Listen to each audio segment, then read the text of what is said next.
নমস্কার, দীপা স্টার্লিং চ্যানেলে আপনাদের সবাইকে স্বাগত। আজকে আমি পটল দিয়ে খুবই সুস্বাদু একটি রেসিপি বানাবো। রোজ রোজ একই রকম পটলের ডালনা খেতে ভালো না লাগলে এই ধরনের রেসিপিগুলো ট্রাই করতে পারেন। আর পোস্তর এত দাম, অনেকের পক্ষে রেগুলার পোস্ত খাওয়া সম্ভব না। চলুন দেখে নেওয়া যাক আমার এই পটলের রেসিপি বানানোর ভিডিওটা। আমি 500 গ্রাম পটল মাঝখান থেকে খোসা একটু একটু ছাড়িয়ে হাফ হাফ করে রেখেছি। আর 3টে মিডিয়াম সাইজের আলু লম্বা লম্বা করে কেটে রেখেছি। পটলটা আমি যেহেতু লম্বা লম্বা করে কেটেছি সেই অনুযায়ী আলুগুলোও কেটে নিয়েছি। এখন একটা পেস্ট বানিয়ে নেব। আমি একটা বাটির মধ্যে 3 টেবিল চামচ তিল আর 1 টেবিল চামচ পোস্ত ভিজিয়ে রেখেছিলাম, সেটা পেস্ট করে নেব। এর মধ্যে দেব 3টে কাঁচা লঙ্কা, পেস্টটা বানিয়ে নেব। অপরদিকে একটা প্যানের মধ্যে সর্ষের তেল দিয়েছি পটলগুলো ভেজে নেবার জন্য। পটলগুলো দিয়ে ভেজে নেব। এই রেসিপিটা বানাবার জন্য পটলগুলো খুব ভালো করে ভেজে নিতে হবে। এমনভাবে ভাজতে হবে যেন ভাজবার সময়ই সেদ্ধ হয়ে যায়। পটলগুলো ভাজবার জন্য আমি ফ্রাইং প্যানটা ইউজ করেছি, এতে একসাথে অনেকগুলো পটল সুন্দরভাবে ভাজা হয়ে যাবে। পটল ভাজবার সময় দেখবেন পটল থেকে প্রচুর পরিমাণে জল বেরোয়। তেলের মধ্যে এই জলটা বেরোচ্ছে বলেই আওয়াজটা এরকম হচ্ছে। পটল ঠিকমতো ভাজা হতে অনেকটা সময় লাগবে। পটলগুলো বেশ কিছুক্ষণ ধরে উল্টে পাল্টে ভালো করে ভেজে নিলাম। এবারে আমি তুলে নেব। এইভাবে সব পটলগুলোই আমি ভেজে নেব। এই তেলের মধ্যেই আমি আলুগুলোও ভেজে নেব। আলুগুলো লাল লাল করে ভেজে নেব। এমনভাবে ভাজতে হবে আলুগুলো যেন 70% ভাজতে ভাজতেই সেদ্ধ হয়ে যায়। আলুগুলো ভাজা হয়ে গেছে, এবারে আমি তুলে নেব।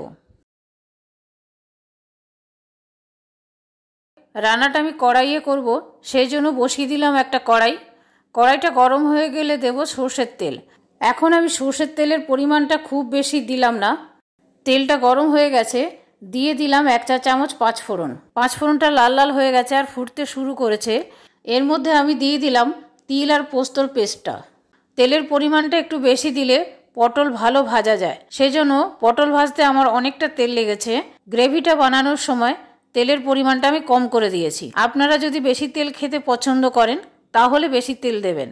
একটু নেড়ে নেব। দিয়ে দেবো মিক্সার জার ধোয়া জল, জারের মধ্যে কিছুটা পেস্ট লেগেছিল। ভালো করে মিশিয়ে নেব। দেব পরিমাণ মতো হলুদ, স্বাদ মতো নুন,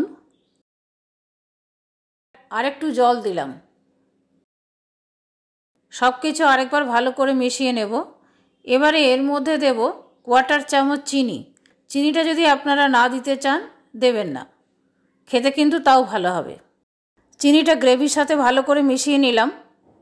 গ্রেভি ফুটে উঠেছে, এবারে গ্রেভির মধ্যে দিয়ে দেব ভেজে রাখা পটল আর আলু। গ্রেভির সাথে আলু পটল মিশিয়ে নেব। ফুটে উঠেছে, ঢাকা দিয়ে দেব ভালো মতো রান্না হওয়ার জন্য। 5 মিনিট পরে ঢাকাটা খুলব। এর মধ্যে দেব 2টো চেরা কাঁচা লঙ্কা, আর আমি এখানে 50 গ্রাম ছানা একটু নুন দিয়ে লাল লাল করে ভেজে রেখেছি, সেটা দিয়ে দেব। দুধ গরম করতে গিয়ে যদি কেটে যায়, সেটা থেকে ছানা বানিয়েও সেই ছানাটা ভেজে আপনারা এইভাবে তরকারিতে দিতে পারেন। ছানাটা তরকারির সাথে ভালো করে মিশিয়ে নেব। চেক করে নেব আলুগুলো ঠিকমতো সেদ্ধ হয়েছে কিনা। আলু খুবই সুন্দর সেদ্ধ হয়েছে।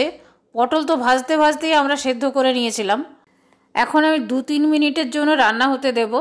ছানাটা দেওয়ার জন্য তরকারিটার স্বাদটা অনেক বেশি ভালো হয়। ছানা না দিলে তরকারির স্বাদটা এরকম হবে না ঠিকই, কিন্তু খেতে খারাপ লাগবে না। 2-3 মিনিট পরে দেখুন তেল ওপরে ভেসে উঠেছে, রান্নাটা কমপ্লিট। এই রেসিপিটা মাখা মাখা হবে, একদম ঝোল ঝোল হবে না। ঠান্ডা হয়ে গেলে আরেকটু শুকিয়ে যাবে।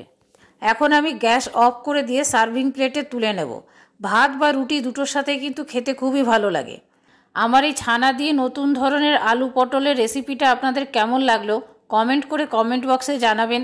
ভালো লাগলে প্লিজ একটা লাইক করে দেবেন, শেয়ার করবেন আর সাবস্ক্রাইব করে বেল আইকনটা টিপে দেবেন পরবর্তী নোটিফিকেশনের জন্য।